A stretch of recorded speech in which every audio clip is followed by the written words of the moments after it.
Subscribe कीजिए देसी technique channel को और बेल आइकन को दबाइए लेटेस्ट वीडियो सबसे पहले देखने के लिए। क्या आपको सर्दी है, खांसी और साथ में बुखार भी? अरे कहीं कोरोना तो नहीं? दोस्तों, आपके मन में भी ये सवाल आते होंगे, लेकिन ये लक्षण तो सामान्य फ्लू में भी होते हैं।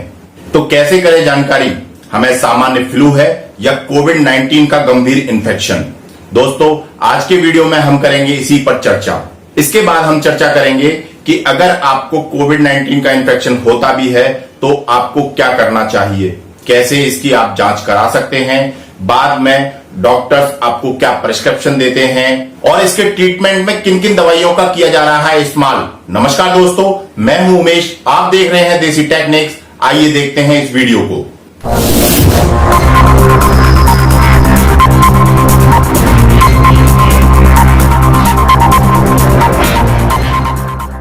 दोस्तों, अगर आपको भी है सर्दी, खांसी, जुकाम और बुखार के लक्षण और आप ये जानना चाहते हैं कि ये लक्षण कोविड-19 का इन्फेक्शन है या सामान्य फ्लू, तो हम इन लक्षणों को समझने के लिए 3 भागों में बांट लेते हैं।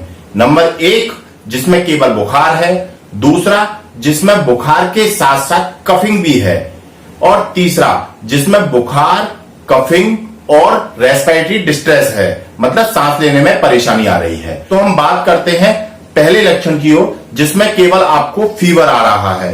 तो दोस्तों, आपको घबराने की कतई जरूरत नहीं है। आपको कोविड-19 का इन्फेक्शन होने की बहुत कम संभावना है।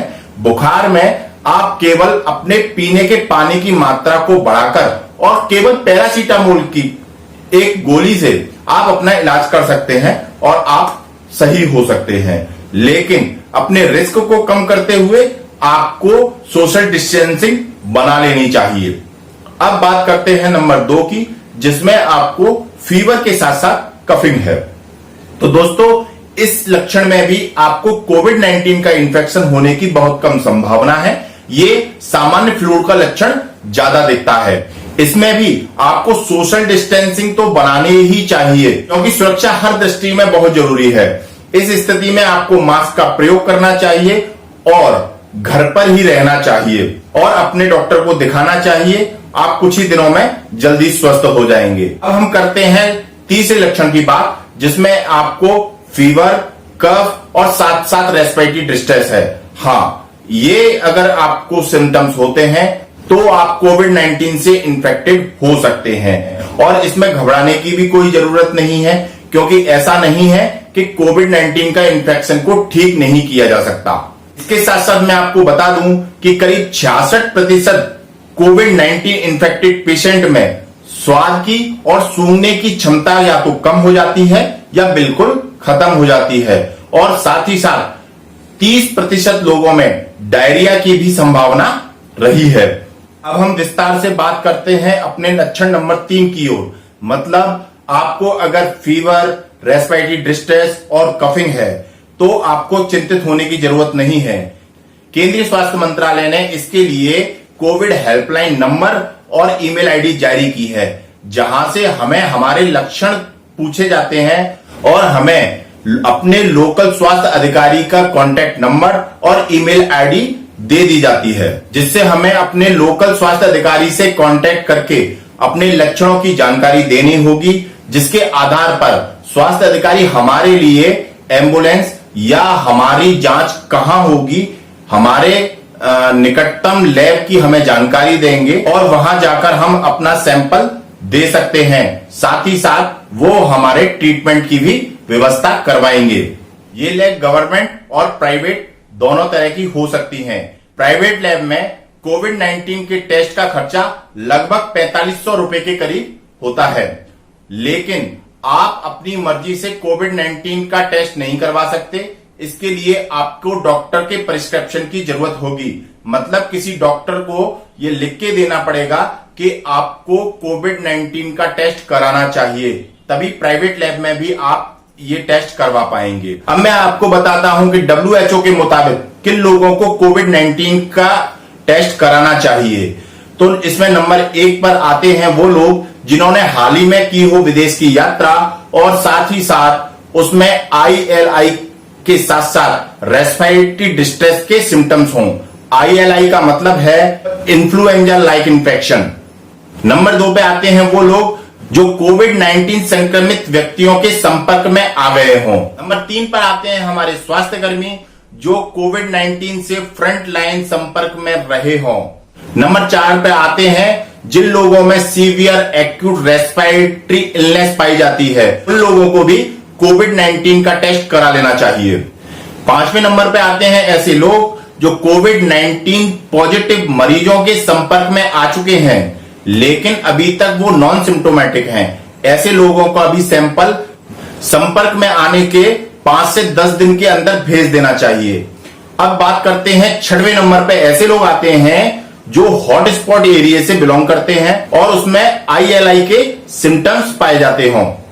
7वें नंबर पे हम ऐसे लोगों को रखते हैं जो किसी बीमारी की वजह से हॉस्पिटल में एडमिट होने जा रहे हैं लेकिन उनके अंदर भी ILI के सिम्टम्स हैं, लेकिन ILI के सिम्टम ना होने पर कोविड-19 का टेस्ट कराने की जरूरत नहीं है। ये कुछ प्राइवेट हॉस्पिटल्स हैं जो अपनी कमाई की वजह से ऐसा कर रहे हैं। और 8वें नंबर पे आते हैं वो लोग जो दूसरे राज्यों से अपने घर पर आए हैं और ILI के सिम्टम्स होते हैं। ऐसे व्यक्तियों की भी कोरोना जांच कराने के लिए WHO सलाह देती है। इसके अलावा आप अपने मोबाइल फोन में आरोग्य सेतु ऐप को डाउनलोड करके उसमें पूछे गए कुछ आसान सवालों का जवाब हाँ या ना में सही देकर आप अपनी कोरोना से संक्रमित होने की रिस्क के बारे में जान सकते हैं। दोस्तों, अभी तक हमने बात की कि हमें कोरोना की जांच किन किन स्थितियों में करानी चाहिए। अब हम बात करते हैं कि यदि हमारी रिपोर्ट कोरोना पॉजिटिव आ जाए तो क्या करना चाहिए। तो गंभीर लक्षणों के पाए जाने पर हमें हॉस्पिटल में एडमिट होकर ही अपना इलाज कराना होगा, लेकिन छोटे मोटे लक्षणों के पाए जाने पर हमें एडमिट होने की कोई जरूरत नहीं है। हमारा इलाज घर पे होकर ही किया जा सकता है। बस हमें ध्यान देना चाहिए कि हम किसी के संपर्क में ना आ पाए जिससे हमारा इन्फेक्शन किसी दूसरे को ना लग जाए।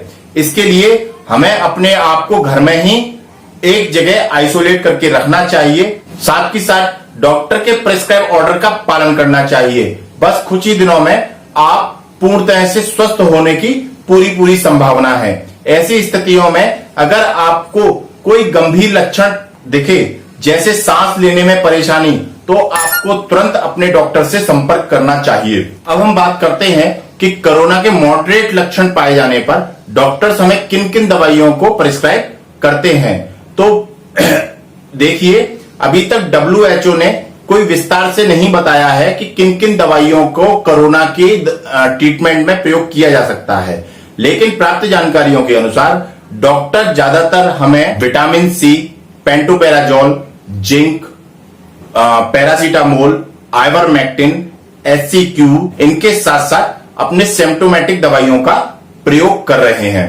इसके बाद हम बात करते हैं क्या कोरोना का कोई आयुर्वेदिक ट्रीटमेंट भी हो सकता है। तो दोस्तों, अभी तक की प्राप्त जानकारियों के अनुसार बाबा रामदेव ने एक दवाई लॉन्च की है जिसका नाम है कोरोनिल किट। आयुष मंत्रालय की आपत्ति दर्ज कराने के बाद और बहुत सारे विवादों के बाद अब आयुष मंत्रालय ने कोरोनिल किट को कोरोना ट्रीटमेंट की जगह कोरोना मैनेजमेंट की दवाई बताकर मार्केट में बेचने के लिए कर दिया है अलाउ। तो दोस्तों, अब जानते हैं क्या है ये बाबा रामदेव की कोरोनिल किट। कोरोनिल किट के अंदर 3 दवाइयों को संयुक्त रूप से जोड़कर एक किट बनाई गई है, जिसमें एक है दिव्य स्वसारी बटी, दूसरी है कोरोनिल टैबलेट्स और तीसरी है अणु तेल। इन तीनों दवाइयों को संयुक्त रूप से एक किट का नाम दिया गया है जिसे बोलते हैं हम कोरोनिल किट। आपकी जानकारी के लिए मैं बता देता हूं कि बाबा रामदेव के अनुसार बाबा रामदेव ने इस कोरोना किट को बनाने के लिए 100 मरीजों पर इनका परीक्षण किया था, जिनमें से 69% मरीज 3 दिन के अंदर पूर्णतः कोरोना से नेगेटिव हो गए थे और बाकी के मरीज 7 दिन के अंदर कोरोना से नेगेटिव हो गए थे। साथ ही साथ बाबा रामदेव ने दिया है ये आश्वासन कि 7 दिन के अंदर अंदर यानी 1 हफ्ते के अंदर अंदर पूरे भारतवर्ष में इन दवाइयों की उपलब्धता पूर्ण रूप से मिल जाएगी। इसी के साथ साथ अब तक की प्राप्त जानकारी के अनुसार एक भारतीय कंपनी भारत बायोटेक ने कोरोना की वैक्सीन बना ली और जिसका क्लिनिकल ट्रायल भारत बायोटेक के vice president doctor VK Srinivas ने खुद अपने ऊपर किया है। तो अगर सब कुछ होता है ठीक, तो ये हमारे और हमारे देश के लिए एक स्वर्ण अवसर साबित होगा।